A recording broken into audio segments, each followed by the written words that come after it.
აჭარაში მცხოვრები ბრონქული ასთმისა და სასუნთქის სისტემის სხვადასხვა დაავადების მქონე 22 მოზარდი ნახიჩევანის სპეციალიზებულ სარეაბილიტაციო ცენტრში გაემგზავრა.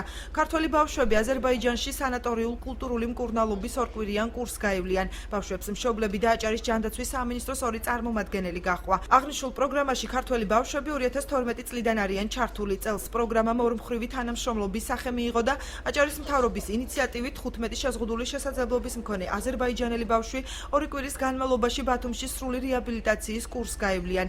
აზერბაიჯანელი მოზარდები სამედიცინო ასოციაცია თანას სარეაბილიტაციო ცენტრში გუშინ განთავსდნენ. აჭარის ჯანდაცვის მინისტრის შეფასებით პროგრამა უკვე მესამე წელია წარმატებით მიმდინარეობს და მისი გაგრძელება და გაფართოება სამომავლოდაც იგეგმება. ბავშვების უმეტესობა სარეაბილიტაციო ცენტრში მესამედ მიემგზავრება. გასული წლის მკურნალობის კურსმა კარგი შედეგი აჩვენა. მნიშვნელოვანი პროექტია, რომელიც ხელს შეუწყობს ბავშვების გამოჯანმრთელებას. სასიხარულოა ისიც, რომ გუშინ გვიან ღამით ბათუმში აზერბაიჯანელი ბავშვებიც ჩამოვიდნენ. მსგავსი აქციები სამომავლოდაც გაგრძელდება. ბრონქული ასთმით დაავადებული ბავშვები მიემგზავრებიან ნახიჩევანში, სადაც არის რეაბილიტაციის ცენტრი ამ ბავშვებისთვის. ისინი გაევლიან ორკვირიან კურსს. ეს პროექტი ხორციელდება მესამე წელია, ეს ბავშვები დიდი ნაწილი მიდის მესამე ჯერ. ესეც გათვლილია იმაზე, რომ სამი ასეთი კურსი უნდა ჩაუტარდეს.